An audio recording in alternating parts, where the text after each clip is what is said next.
Welcome to another episode of the brand called You, a podcast and podcast show that brings you leadership lessons, knowledge, experience, and wisdom from thousands of successful individuals from around the world. I am your host, Ashutosh Garg, and today I'm honored and privileged to welcome a very knowledgeable and a well known thinker from Ooty, South India, Mr. Raghu Ananthanarayanan ji. Welcome to the show. Mr. Ananthanarayanan is the chief mentor and trustee of the Ritambhara Ashram. He is the founding partner of the Institute of Indic Wisdom, the joint director for the Center of Chit and Indian Psychology. His books include Learning Through Yoga, The Totally Aligned Organization, Leadership Dharma, Arjun, the Timeless Metaphor, Antaranga Yoga, The Foundation of Indian Psychology, and The Five Seats of Power. And, when I was reading about you, I was trying to figure out how can I get so much knowledge from you in 25, 26 minutes. But I said, maybe I'll ask you to come for another podcast later on. But Sure. today, let's talk about the Mahabharata, some of the Yoga Sutras, and a few other questions. But before I ask you the first question, Raghuji, tell me about your own journey and what got you interested in this amazing journey of learning from the scriptures. Thanks for asking me that. It takes me back on a whole nostalgic journey. See, when I completed my graduation from IIT Madras, I met a very, very important person called Dharampalji, S. Dharampal, who had worked with Gandhiji and so on. And he asked a group of us who were there a very critical question. He said, now that you've completed your education from a premier institution, what are you going to do? How are you going to help India become a great country? And then he suggested that if you're really interested in looking at India, go and study with a great master for at least 10 years. And don't come back to tell me why the scriptures are great or why India is great. Tell me, what is it that you have learned from this study that you can apply to solve today's problems? Wow. If there is nothing in it that can solve today's problems, let it be in the museum. Why are you wasting your time? Correct.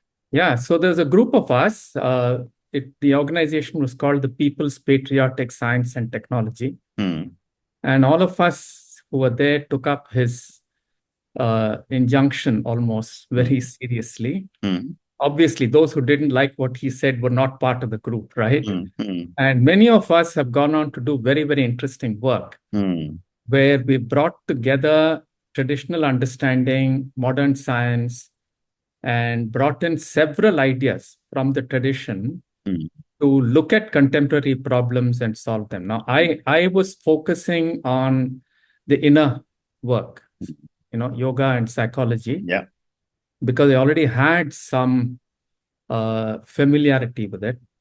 So I studied with Krishnamacharya, some of his students are very well known. B.K. Iyengar is one of his students, and Deshikachar. Yes. So I studied with Deshikachar and his father Krishnamacharya for more than 10 years. And what I studied was fundamentally what the book that I've written, Antaranga Yoga, captures the essence of the yogic practices and the yogic theory that I studied. And what I discovered was that psychology is yoga. Right. Yeah. Right. Fascinating. So, there is so much knowledge you have. I'm going to ask you the next three questions on the Mahabharata. Because I was fascinated with what you say, that you view the Mahabharata as a compendium of psychological case studies. Help me understand this and give me one or two examples. See, when you read the Mahabharata, and when you have it explained by a teacher like Krishnamacharya, I think both are important. Okay. Absolutely. Now, he would illustrate every issue or every question in the Yoga Sutras through an example from the Mahabharata or from the Ramayana. And the Mahabharata is much more complete. Yeah. Because it has a variety of situations and it gives you 5 role models, identity models of people who are dealing with these issues. There are 5 counter models. Okay. Yeah. For example, the most well-known figure in the Mahabharata is Bhima. Correct. So if you look at the archetypal pattern of Bhima, he is the person who is powerful, who's adventurous, who's impulsive, and so on. And if you look at somebody like Duryodhana, he's exactly the same. Correct. Right? And the Mahabharata juxtaposes them beautifully because both of them are masters of the same weapon. So that's the symbolism, na? Right. So they're exactly the same people. They are taught by the same teacher. They're taught by Balarama. And yet, one of them brings in a dharmic orientation to every situation he faces, and the other person falls back on very self-centered motivations. Yeah. So like this, you have 5 people, right? You have Yudhishthira, Bhima. I take Arjuna in the end, Nakula, Sahadeva, and an Arjuna. Correct. Okay. Each of these is a distinct persona. And then you have the counterpoints of it. And that is a brilliant juxtaposition. Right. So it gives you so many situations. There's not one situation which you can encounter today in life which you will not find illustrated in the Mahabharata. So it becomes a phenomenal compendium. Correct. Amazing. Yeah? Amazing. And I never looked at it like that, though I have read it quite extensively also. But this is a very new perspective you've given me. Thank you. My next question for you is that, out of the 5 you just spoke about, and I could ask you so many questions about each one of them, but how do characters like Arjun inspire us to confront inner conflict and transform ourselves? It's a very interesting question. See, the first thing that we need to do is to understand the word darshana. Yeah, though, these are called Itihasa Purana and all that. The word Purana is also very interesting. These are all very interesting words in themselves. Darshana means a mirror. So you don't look at Arjuna as somebody out there. When you read the stories of any of these people, you start reflecting on yourself and say, who is the Arjuna in me? Right. Yeah. And the very famous Bhagavad Gita is really, it captures the essence of this Arjuna in each of us. Yeah, the juxtaposition and the first question that is asked by Arjuna is very, very critical. Because he is there and he places himself in the middle of the battlefield. Yeah. That itself is very symbolic. Correct. Yeah, we always face questions of what is right, what is wrong, what is dharmic, what is adharmic. And we ought to place ourselves at the center of it if we have to ask critical questions. And then he asks questions which says, how do I make a decision? Do I make a decision based on my emotional state? Do I make a decision based on my relationship? Right? Do I make a decision based on the history? Because we know the history of what has brought them to that point, which is a series of betrayals by the Kaurava side. And then, because he asks these questions, what is a normal battlefield, a Kurukshetra, becomes a Dharmakshetra. Because if he did not ask these questions, it is still only a battlefield. Right. Where one group is trying to win back its land and these kinds of issues. But here, because he asks these questions, you have confronted your dilemmas and created a dharmic field in which to act. Right? And then what is very, very interesting is that Krishna doesn't answer Arjuna saying fight or don't fight. Takes him through what is essentially yoga. Yeah. And it's very, very interesting because if you go back to any of the Upanishads, the Kathopanishad, for example, is very famous, because Nachiketas has a discussion with Yama. Goes through the same thing. Yama tempts him. He says, why don't I create a lot of wealth for you? Why don't I create land for you?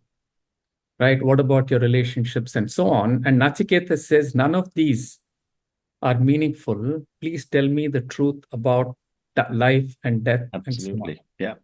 Right. That switch, if it has to happen to each of us, we have to confront all of these pulls and pushes that we face in life to be able to distance ourselves and ask a much deeper question. What can I do that will enliven myself? Correct.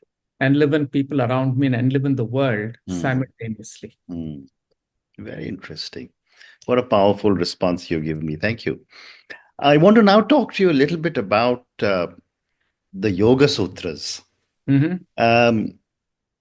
How do the Yoga Sutras of Patanjali encourage continual self-reflection and self-inquiry? And a related question is, how does the Mahabharata explain the teachings of the Yoga Sutras? Very interesting. See, there are so many ideas in the Yoga Sutras. Let me just take two of them, right, which are very central to this. Now, the key sutra in any self-reflective process is a statement that says, Dhyana heyaha tadvrittayaha. What it says is that through dhyana, which is observation, meditative observation of the self, we understand the ground from which all our patterns of behavior arise. Now, because I can observe it from this very deep, focused attentiveness, I can make a choice. Which are those parts of me which are arising, which are looking like, let's say, the Duryodhana inside? Which are those parts of me that are a Bhima-like arising, or a Yudhishthira-like arising, or any Pandava-like arising? And I become, first of all, much more choiceful in me. The second step is, if I go even deeper, I can burn the seeds of the negative impulses. Right? And according to my teacher, Krishnamacharya, the true measure of a person who is in yoga is he spontaneously makes choices that are dharmic, ahimsatmik, and so on. That is the measure. Right. It's not, me sitting in meditation or whatever that's called, but actually in everyday life, in every moment of life, what they call the moments of truth. Where am I coming from? Am I coming from a dharmic self? Am I coming from a deeper meditative self? Or am I coming from a more Kaurava part of me? Yeah. And the important thing in yoga is it adds words like tapas and swadhyaya and Ishvara pranidhana to this process, which means that these transformations cannot just be so-called mental. They have to be a change in my body, in the very being of me. It calls it the prakriti. This body has to change. Only then my spontaneous responses will be different.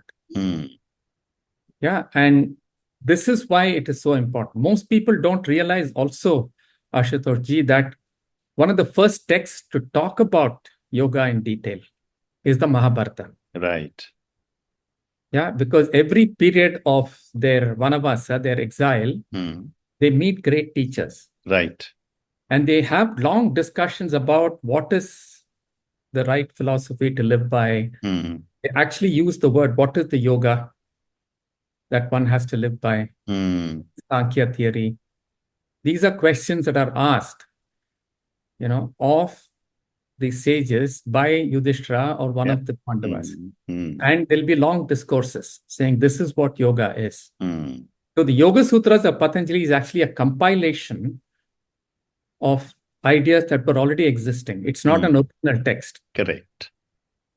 Yeah. So it picks up from all of these and puts it together. Wow. It's amazing, how simply you have explained, that the Yoga Sutras or the thinking on yoga actually came from the questions that Yudhishthir was asking Yes. during their 14 years of exile. Amazing. Yes. Thank you.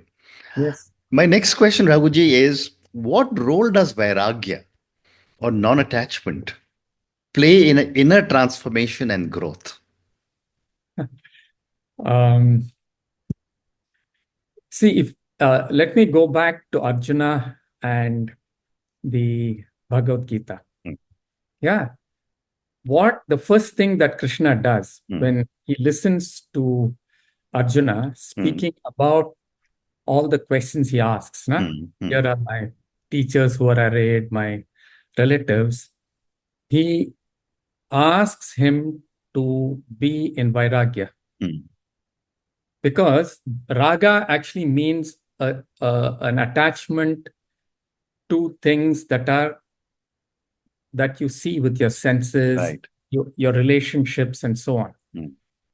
The teaching of yoga in all the Upanishads starts when the person who's questioning shows vairagya. Yeah. And Arjuna and Krishna have been together for a long time. Right. Why was the teaching coming through only at this point of time? Because Arjuna displays vairagya and a desire for viveka, which is clarity, thought, and discrimination, only at that point. And if you go back, all the questions he says, why should I fight, are all raga coming from attachment. And then one of the first things that Krishna says is drop all these attachments and look at life again without all these clouding you. Yeah, that is a very critical point. So, interesting. In a sense, if I don't develop vairagya through the study and the practice of yoga, for example, then I will never really study yoga. I will never get into the study of yoga. Might be studying methods, I might be getting information, but I will not go into real inner practice of yoga. Amazing. So vairagya is a very, very critical starting point. Correct. Very well said. Thank you. A follow-up question for you, sir, is that now that you've explained a little bit about vairagya, and again, everything that Arjun was asking, the ragas, how does one navigate the transition from an achievement-oriented mindset to a wisdom-centered approach? Big questions, Ashutoshji. See, one of the critical things to remember, let me try and answer this to you as in a succinct way. See, one of the misunderstandings that people hold is that the idea of mukti or moksha is some kind of heaven. Correct. It is not. In the Upanishads, it is very clear that mukti is your ability to live in the present. Correct. With great clarity, without any fear, without any desire or aversion or delusion clouding your mind, and therefore living life in the here and now to the fullest without any attachment or residues. Yeah. Now, if you start from an idea that this is what I have to work towards, and you see the power and the beauty of this, then what happens is every moment becomes a possibility to reflect and to learn and to grow. Yeah. And nothing in the Upanishads or the Bhagavad Gita or yoga says don't look at the world and do your best. Yeah, it does not say don't achieve. It does not say don't go after success. The only question it asks is, where are you coming from when you approach your work or your task? Right. Is it from a self-centered point of view, which is the Kaurava point of view, or is it with a sense of service and an offering from Dharma? Because when I do my best, and when I do my best in relationship to service, the rewards I get are just rewards. Right. But I'm not using it for my own individual purpose. I will continue to use it in service. So one of the practices in yoga, which is very important, is dana. Right. Nothing says don't earn, but it says don't acquire and hoard. Correct. So give it away. So when I give it away, I'm not asking for anything in return. But Krishnamacharya would say this very often. He says, when you're working, when you're doing something, there's a very important word called aparigraha. He says you must ask for what is your due. Correct. Right? Then what you do with the money you've earned defines who you are. Absolutely. How you earn your money defines who you are. Right. Don't be extractive, but if what you do is going to lead you to success, enjoy your success. So you don't have to give up any success orientation, except ask yourself how you're going about it and what you do with that success afterward. Amazing. So they don't oppose each other. That's the mukti, no? Absolutely. And this is a new perspective on mukti. That what you just explained. It's an old perspective, Ashutosh. No, for me. Upanishads. For me, I'm saying. Okay. For me and for a lot of our viewers, because the general view is mukti or moksha means when the soul finds, it gets out of the cycle of life and death again. But you've made it so clear that if we can ourselves manage our own desires and be self-content, that itself is another form of mukti.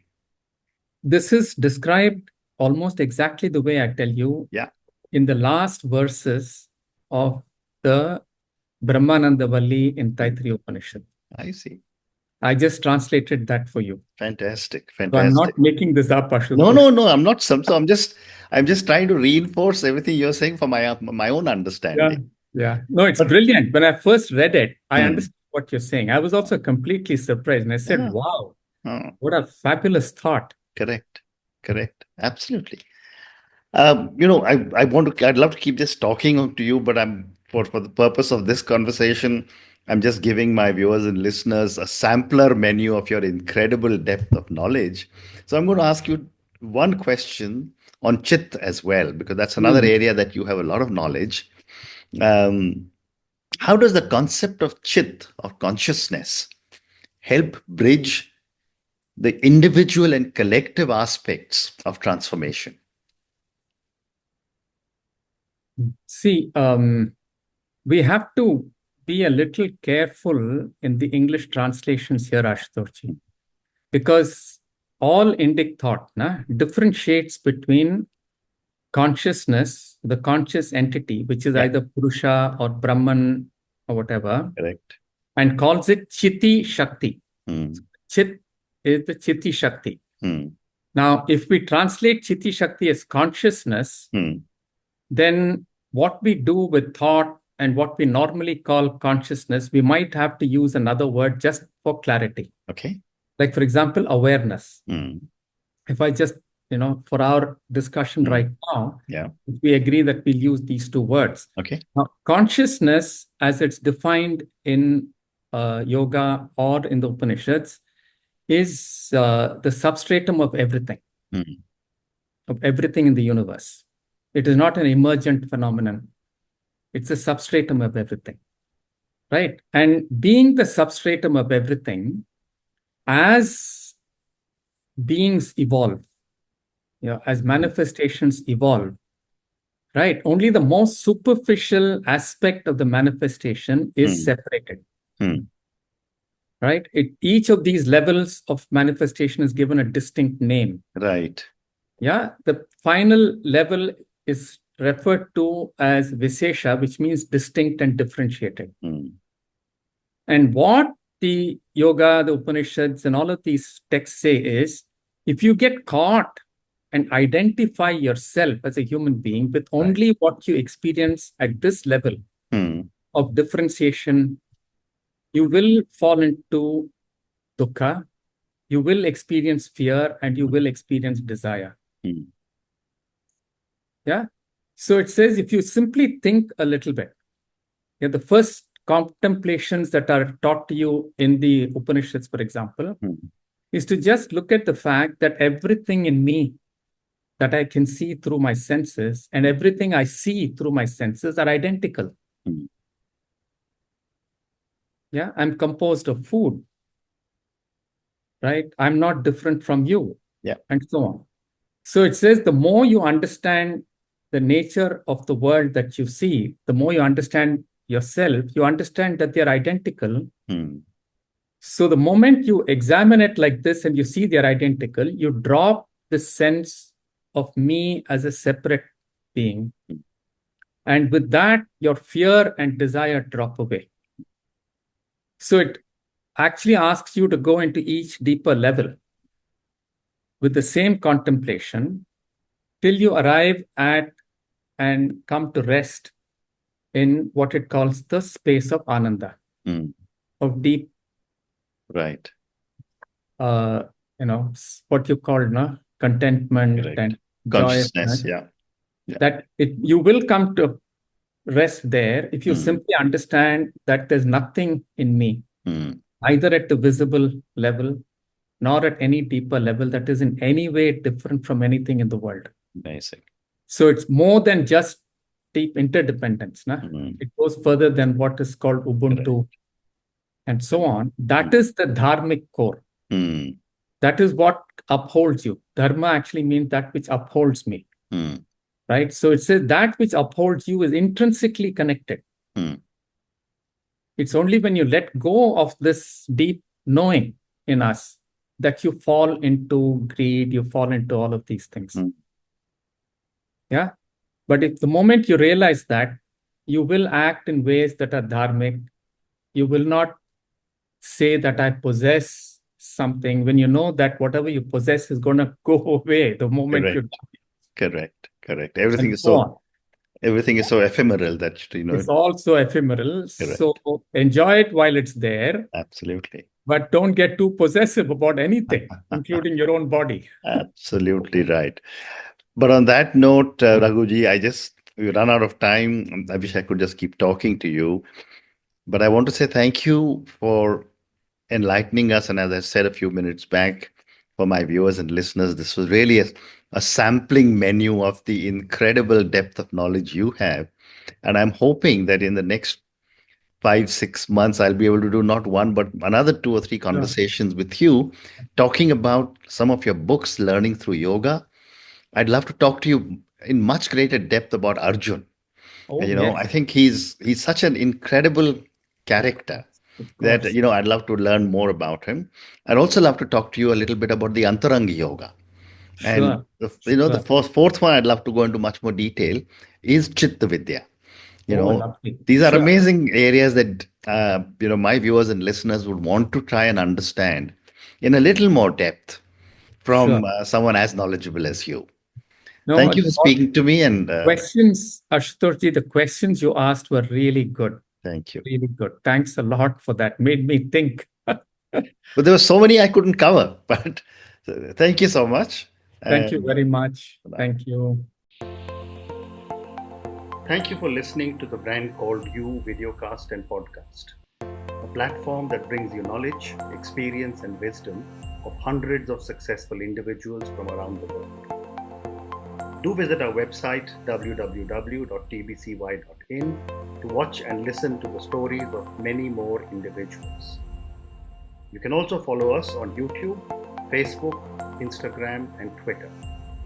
Just search for the Brand Called You.